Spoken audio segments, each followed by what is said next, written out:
La Bible décrit Dieu comme un feu dévorant. Hébreux 12, 29. Il n'y a donc rien de surprenant à ce que le feu soit souvent employé en tant que symbole de la présence divine, comme par exemple lors de l'épisode du buissoir dans Exode 3, 2, de la Shrina, Exode 14, 19, Nombre 9, 14, 15, et de la vision d'Ézéchiel, Ézéchiel 1, 4. Le feu est aussi souvent décrit comme un instrument du jugement de Dieu, Nombre 11, 1, 2 Rois 1, 10, et comme un signe de sa puissance. Juge 13, 20, 1 Roi 18, 38. Pour des raisons évidentes, le feu était important pour les sacrifices de l'Ancien Testament. Le feu de l'autel des holocaustes était un don divin allumé par Dieu lui-même à l'origine. Lévitique 9, 24. Dieu a chargé les prêtres de la maintenir allumée.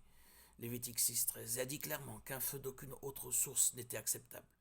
Lévitique 10, 1, 2. Dans le Nouveau Testament, l'autel peut servir d'image de notre consécration au Seigneur.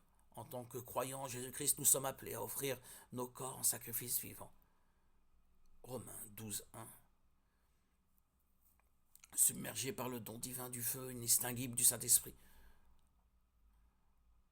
offrons nos vies au Seigneur. Au tout début du Nouveau Testament, le Saint-Esprit est associé au feu.